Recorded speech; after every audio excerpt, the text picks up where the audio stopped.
நம்முடைய கடன் பிரச்சனை தீர்வதற்கு செவ்வாய்க்கிழமை செவ்வாய் ஓரை, அதாவது காலை 6 to 7, மதியம் 1 to 2, இரவு 8 to 9, இதுதான் செவ்வாய் ஓரை. இந்த 3 நேரத்தில் ஏதாச்சும் ஒரு நேரம் உங்களால் எந்த நேரம் முடியுதோ அந்த நேரத்தில் 6 முக விளக்கு, அதாவது நீங்கள் முருகப்பெருமான மனதார வேண்டி ஒரு விளக்கும் ஏற்றலாம், இல்லை 6 விளக்கும் ஏற்றலாம். ஸோ இந்த 6 விளக்கு ஏற்றும் பொழுது கண்டிப்பாக 6 முகனுக்கு 6 தீபம் அப்படின்னு சொல்லுவோம். ஸோ இந்த தீபம் ஏற்றி வழிபாடு செய்யும் பொழுது உங்களுடைய அனைத்து விதமான கடன் பிரச்சனையும் தீர ஆரம்பிக்கும்.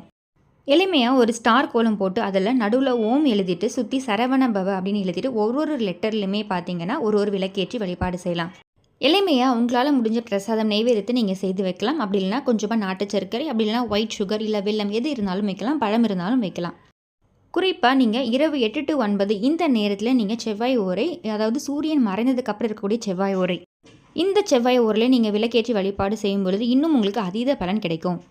ஒவ்வொரு செவ்வாய்க்கிழமையும் இந்த மாதிரி நீங்கள் விளக்கேற்றி வழிபாடு செய்யும் பொழுது உங்களுடைய அனைத்து விதமான கடன் பிரச்சனை தீர்வதற்கான பணவரவு உங்களை தேடி வர ஆரம்பிக்கும். நிலம் சம்பந்தப்பட்ட பிரச்சனைகள், இடம் வாங்கணும், வீடு வாங்கணும், இந்த மாதிரி அனைத்து வேண்டுதல்களும் உங்களுக்கு நிறைவேற ஆரம்பிக்கும். இந்த பதிவு பிடிச்சிருக்கு அப்படின்னா மறக்காமல் பிரணவ் சமையலை சப்ஸ்கிரைப் பண்ணிக்கோங்க. பக்கத்தில் இருக்க பெல் ஐக்கானை கிளிக் பண்ணிக்கோங்க. ஸோ தட் நம்ம போகிற ஆன்மீக தகவல்களை மிஸ் பண்ணாமல் பார்க்கலாம், நோட்டிஃபிகேஷன்ஸ் வரும். மீண்டும் இன்னொரு நல்ல பதிவில் உங்களை சந்திக்கிறேன். நன்றி.